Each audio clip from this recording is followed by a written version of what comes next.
Vastu for business growth. Business के growth के लिए वास्तु का सही होना बहुत ही आवश्यक है।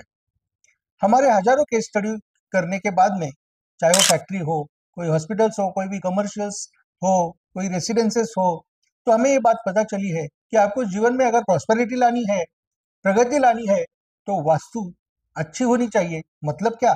तो वास्तु की जो नॉर्थ ईस्ट डायरेक्शन है, जो हमें प्रॉस्पेरिटी देती है, फिर धन धान्य समृद्धि सब कुछ देती है, वो एकदम अच्छी होनी चाहिए, साफ सुथरी होनी चाहिए, निर्मल सुंदर प्रकाशित होनी चाहिए, हल्की होनी चाहिए।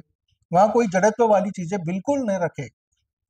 और उसी के साथ साथ आपके जो जमीन का स्लोप है वह नॉर्थ ईस्ट की तरफ होना चाहिए। अगर वहां नहीं है तो कम से कम नॉर्थ की तरफ या ईस्ट की तरफ आपके स्लोप होगा, तो आपके वास्तु के लिए और आपके बिजनेस के ग्रोथ के लिए वो बहुत अच्छा होगा। ईशान्य नॉर्थ ईस्ट डायरेक्शन ये जल तत्व की दिशा है, इसलिए वहां हमें जल तत्व को प्रस्थापित करना होगा। अगर हमारा छोटे सा घर है, छोटी सी वास्तु है, तो वहां मंगल कलश रखकर हम जल तत्व की स्थापना कर सकते हैं। लेकिन अगर कोई बड़ा आपका वास्तु है, प्रीमाइसेस है, तो वहां पर एक पानी का आप एक ये भी बना सकते हैं, छोटा पॉन्ड बना सकते हैं। तो उस तरह से हमें जल तत्व प्रस्थापित करने से उसके जो वाइब्रेशंस आएंगे, वो वाइब्रेशन आपके लिए बहुत अच्छे रहेंगे।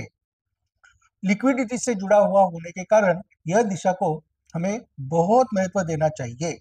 जैसे कि नॉर्थ ईस्ट अगर दूषित है, तो आप कितने भी प्रयत्न करने के बाद में, कितनी भी कोशिशें करने के बाद में भी आपको फाइनेंशियल प्रॉब्लम्स आते ही रहते हैं और आपकी प्रगति नहीं होती। तो नॉर्थ ईस्ट हमारा अच्छा और साफ सुथरा, दोष रहित होना चाहिए। वहां भगवान का मंदिर वो भी हम स्थापित कर सकते हैं, क्योंकि वहां ईश तत्व है। इस तरह से उसके सामने वाली जो दिशा है उसे कहते हैं साउथ वेस्ट, नैऋत्य दिशा। तो नैऋत्य दिशा क्या देती है? आपको जीवन में स्टेबिलिटी देती है, स्थिरता देती है, फिर आपके जो निर्णय आप लेते हो उसमें फर्मनेस देती है, फर्मली आप निर्णय लेते हो। और वहां पर आपका एज दूसरों के ऊपर हमेशा डोमिनेंस रहता है, एग्रेशन रहता है, क्योंकि आप मालिक हो। तो मालिक को चाहिए कि वो साउथ वेस्ट डायरेक्शन में ही बैठने का वहां अपना व्यवस्था हमेशा करके रखे। वहां अपने नौकरों को कभी ना बिठाए, वरना नौकर अपने खुद को मालिक समझने लगेंगे और मालिक या मैनेजर जो भी इंस्ट्रक्शन देंगे वो कभी फॉलो नहीं करेंगे, और आपके बिजनेस में बहुत सारे प्रॉब्लम्स भी उसकी वजह से आ सकते हैं।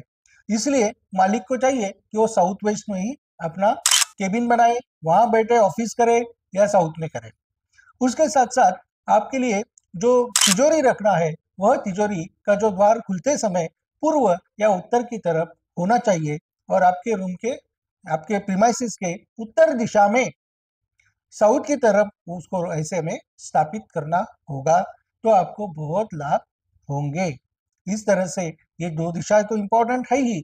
उसके साथ साथ नॉर्थ वेस्ट डायरेक्शन, जहां से आप कुछ नई कल्पनाओं का विकास करोगे, रिसर्च एंड ओरिएंटेशन करोगे, फिर उसके बाद में out of the box thinking करके कुछ तत्व लाओगे, तो बिजनेस में आपको बहुत हेल्प करेंगे। उसके साथ साथ साउथ ईस्ट डायरेक्शन, जो कि इन्वेस्टमेंट के कारक दिशा है, आपके टीम की दिशा है, आपके फुलफिलमेंट ऑफ डिजायर की दिशा है, वो भी अच्छी होनी चाहिए, दोष रहित होनी चाहिए। तो इन चारों उप दिशाओं का जो महत्व है वह आपके बिजनेस ग्रोथ के लिए वास्तु के हिसाब से बेहद महत्वपूर्ण है। अगर आप भी हमारे से कुछ वास्तु विजिट चाहते हैं, तो आप हमारे नीचे दिए हुए नंबर पर हमारी अपॉइंटमेंट ले सकते हैं, और हमारे चैनल को सब्सक्राइब कीजिए, लाइक कीजिए, जिससे कि आप अधिक जानकारी पाओगे। धन्यवाद।